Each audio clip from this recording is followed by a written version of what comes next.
Have you ever stopped and asked yourself, why do I feel so empty, so worn out, when every single day I'm giving it everything I've got? You try to keep everyone satisfied, your boss, your co-workers, your family, your friends. But look closely at the end of the day. Who's left drained? You. Always you. And here's the brutal truth. This is not kindness. This is slavery. Because the moment your value depends on someone else's applause, you've already surrendered your freedom. Imagine it, an artist sculpting with passion, shaping a masterpiece. But each time a stranger passes, he stops, changes it, bends to their opinion. By the time he's done, the statue is destroyed. That's your life when you live for approval. You'll never finish the masterpiece you were born to create. In this video, I'll show you how to break free from 6 silent habits that quietly destroy your life. And especially habit number 4, when you finally escape it, you'll reclaim your freedom, your self-respect, and your inner strength. Seneca warned us, you can please the crowd or you can please yourself, but you cannot do both. He saw this truth 2,000 years ago. And now, in a world obsessed with likes, comments, and fake validation, his words cut deeper than ever. So if you're ready to stop living like a slave to opinions, if you're ready to rise, to reclaim control, and to find unshakable peace within yourself, then stay with me. I'm Jason, and this is the Stoic Habit. And if you feel Stoic wisdom can change your life, hit subscribe so you never walk alone on this path of strength. Habit 1. Complaining, the language of the victim. Think back for a moment. When was the last time you heard someone complain endlessly? Maybe it was a co-worker sighing, "There's too much work, my boss is never fair." Or a friend saying, "Why am I never as lucky as everyone else?" And did you notice what happened after just 10 minutes?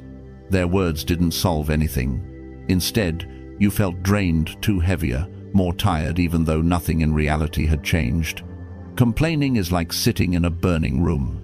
The fire spreads, the smoke rises, yet instead of finding a way out, you stand there shouting, "Why is this happening to me?" You waste energy on the flames when what you need is the courage to move. Seneca once reminded us, we suffer more in imagination than in reality. And he was right. Complaining multiplies suffering. Once from the hardship itself, and once again from the story we keep repeating in our minds. Every complaint is a rehearsal of helplessness. The more we say it, the more our brain wires itself to believe that we are powerless. Neuroscience confirms this. Your focus determines your reality.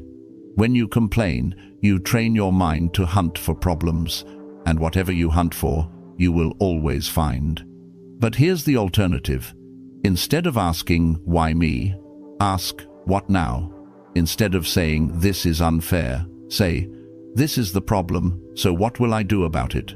That shift in language, from despair to decision, changes everything. Picture a soldier in the dead of winter. His hands are numb, his body shivers, the cold bites at his bones.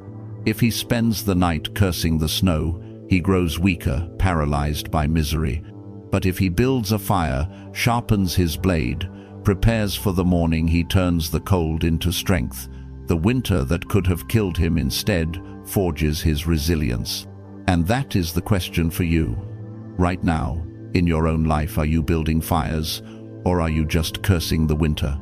Because one choice leaves you powerless, the other makes you unbreakable. Habit 2. Comparing yourself to others, the invisible chains. Nothing steals joy faster than comparison. You scroll through your phone, you see someone with a bigger house, a faster car, a stronger body, and instantly, whatever happiness you had a moment ago vanishes. It doesn't matter how much you've achieved. There will always be someone who seems richer, luckier, more talented. If you measure yourself against them, you will always lose. It's like running a race where the finish line moves every time you get close. Epictetus warned us, do not concern yourself with what others say or do. Concern yourself only with what is yours, your judgments, your choices, your actions. 2,000 years ago, He knew comparison was a trap. Think of two painters. One spends each day at his canvas, brush in hand, lost in creation. At the end of a year, he has a gallery of work, a soul refined by practice. The other painter, he spends his days peering into the studio next door, resenting every brushstroke of his rival. At the end of a year, he has nothing but bitterness. Which painter are you? Modern psychology proves what the Stoics already knew. Constant comparison destroys mental health. It fuels envy, resentment, and a sense of inadequacy. And worst of all, it blinds you to your own growth. You forget the progress you've made because your eyes are fixed on someone else's lane. But there is a way out. Stop asking, "Am I as good as them?" and start asking, "Am I better than I was yesterday?" That is the only comparison that matters. Cliffhanger, imagine this. You go to bed each night and ask a single question. Did I grow today? Even one step? Maybe you read a page. Maybe you lifted a little more weight. Maybe you controlled your temper where yesterday you exploded. If the answer is yes, you are winning. You are already free. The chains of comparison only bind those who measure life by the crowd. Break those chains, and you step into a race where the only opponent is yesterday's version of yourself. And that opponent is the only one worth defeating. Habit 3. Procrastination, the thief of time. Procrastination wears a friendly mask. It whispers softly, "You have time. Do it tomorrow." And for a moment, you believe it. You relax. You postpone. But every time you listen, life slips away, piece by piece, day by day. Marcus Aurelius wrote, "You could be good today, but instead you choose tomorrow." That single sentence exposes the lie. Tomorrow is not a promise. Tomorrow is a thief. Picture this, standing before two doors, one marked today, the other marked someday.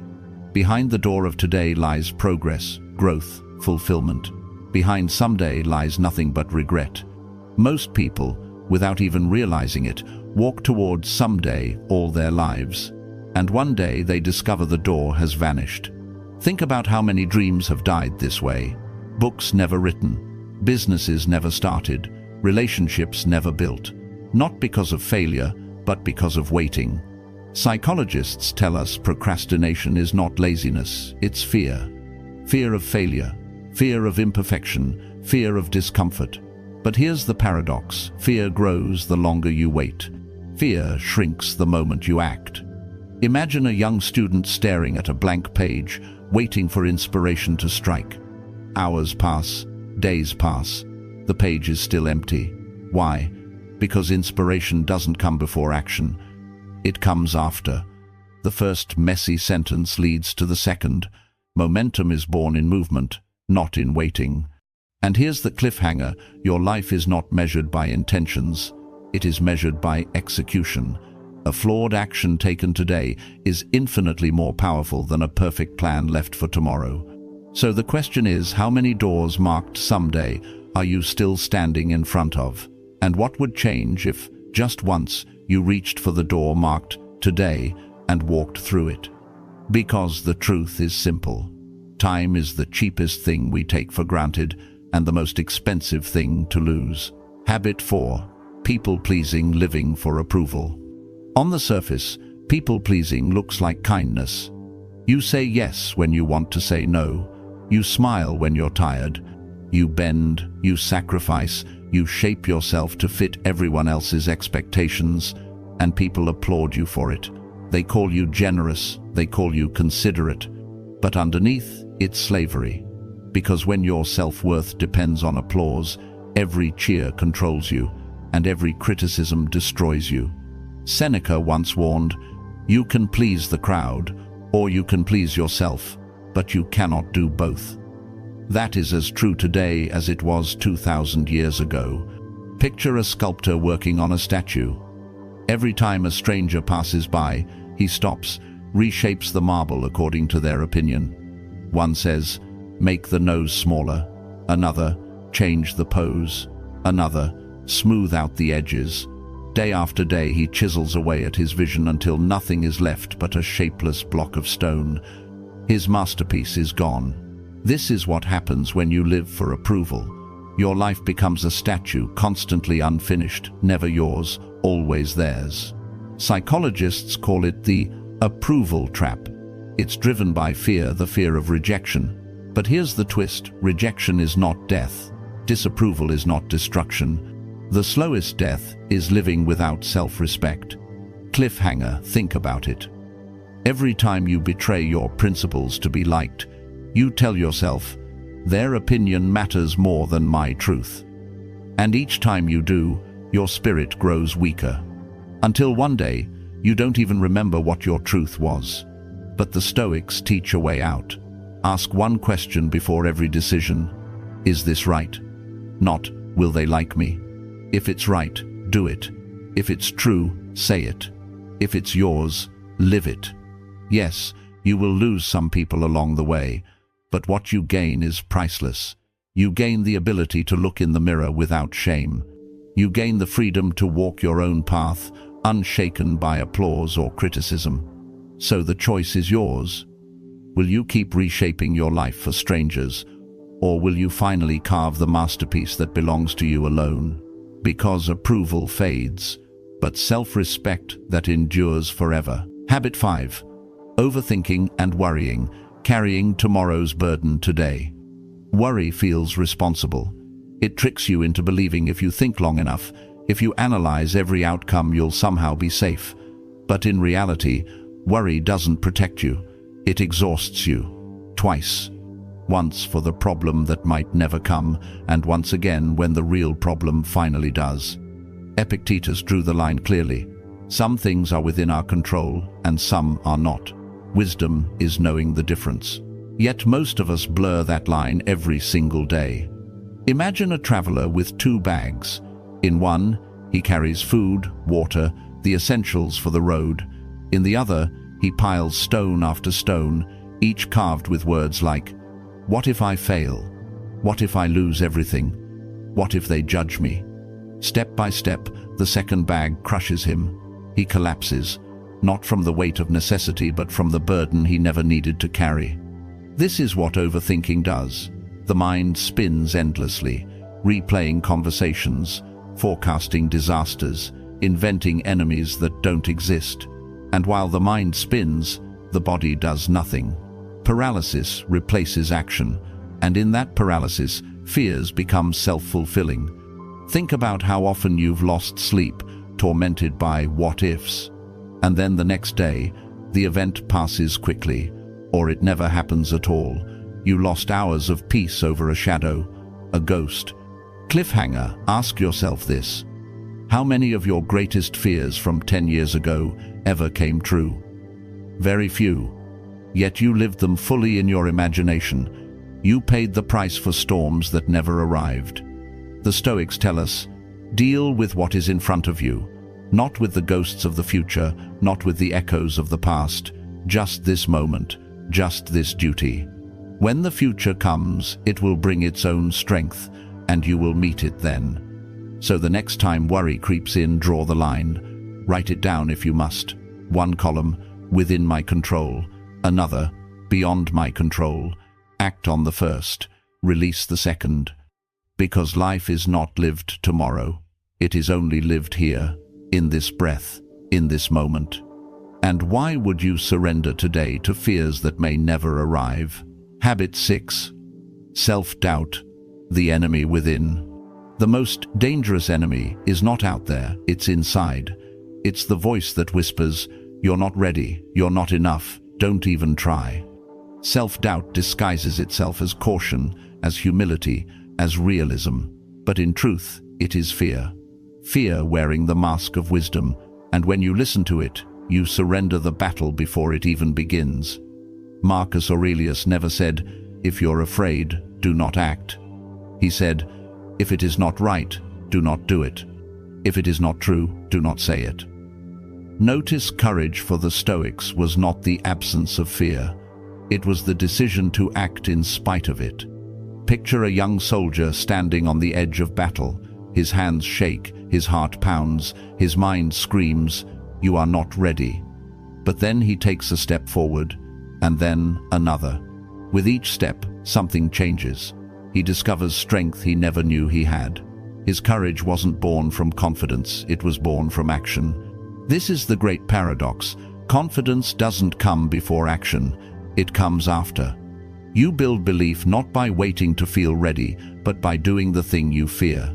Think about your own life. How many opportunities have you delayed because you told yourself, "I'm not good enough yet"? A new job, a new relationship, a new project, and then months pass, years pass, and the voice of self-doubt grows louder. Cliffhanger: what if the only way to silence that voice is to move anyway, to step forward trembling, to act even while afraid? Because when you do, the fear begins to fade, replaced by proof. Proof that you can. Proof that you are capable. Modern psychology agrees with the Stoics. Action creates confidence, not the other way around. If you wait until you feel ready, you will wait forever. So the question is, will you let that inner voice decide your life? Or will you choose to act, to discover the strength that only appears after you move? Remember, your destiny is not shaped by what you believe about yourself. It's shaped by what you do in spite of those beliefs. And the only true enemy is the one inside you that convinces you to stop. Conclusion: 6 silent habits, 6 invisible chains. The question isn't, do you have them? The question is, will you break them today? Marcus Aurelius reminded us, freedom is not found in wealth, but in mastery over yourself. So choose one habit, just one, and begin to remove it now. Share your decision in the comments. When you do, you don't just commit to yourself, you spark courage in others walking the same path. Life is not short. It only feels short when wasted. Start living with strength today. If this message speaks to you, give it a like, subscribe, and join our journey. Comment to commit. Today, I choose freedom.